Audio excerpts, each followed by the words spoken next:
Heather and committee, I'm not fully happy with all we are hearing here as reaction.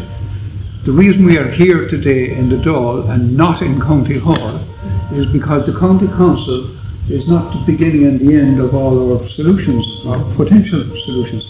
The Cork County Council and any other county council can provide the major funding here unless it comes from central government, right? So talk to people who then have to go seeking to know if they'll get funds, if budget will be allocated to them. We're coming here. And the other aspect is, I'm not happy about, is that we're not about finger pointing. I've heard this expression so much in the last 6 months from political sources. I'm not impressed by it, you know.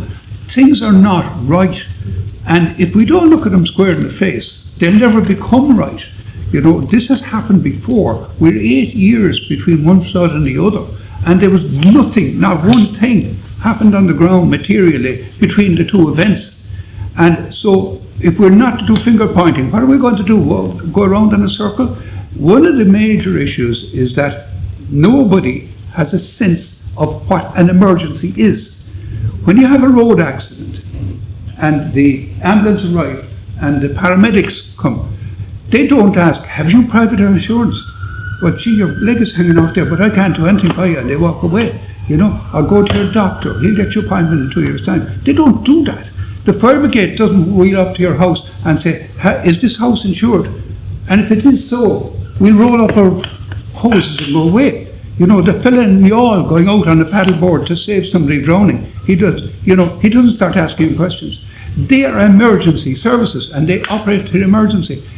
The concept of an emergency service does not exist across departments, like the Department of Social Welfare. It doesn't exist. Like what do people have to go through to get flooded? People in a desperate situation, they're destitute, they're stressed, they've lost everything, they've lost their homes, and they're put through a million of questions, etc. And have you insurance? What's your income level? How many kids have you?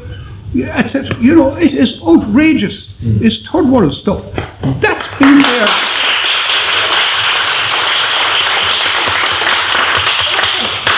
It's been there for years. And all of you are sitting here, deputies, I mean, you know, you're sitting here presiding over such a system for a long, long time now, and you're presiding over something that's utterly unfit for purpose.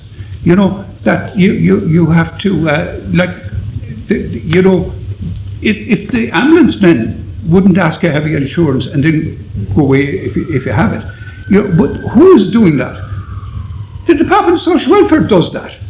And the re-raw you have to get through is one thing if you were applying for, say, a medical card or something, you know, and it takes months and months. But that process isn't even fit for what I call peacetime services, peacetime events, let alone wartime, which is the flood of Middleton and the flood of East Cork. And these things recur. And 8 years' time, will we be any better than we were 8 years ago?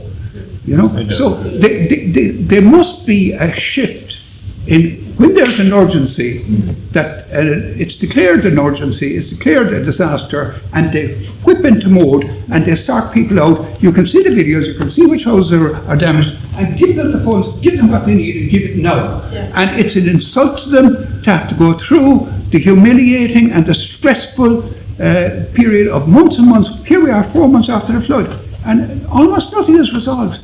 You know. So, guys, you are presiding over what the Department of Welfare, through its humanitarian funds, imposes on people who are desperate, who are desolate, who have been destroyed. You've got to change it, guys.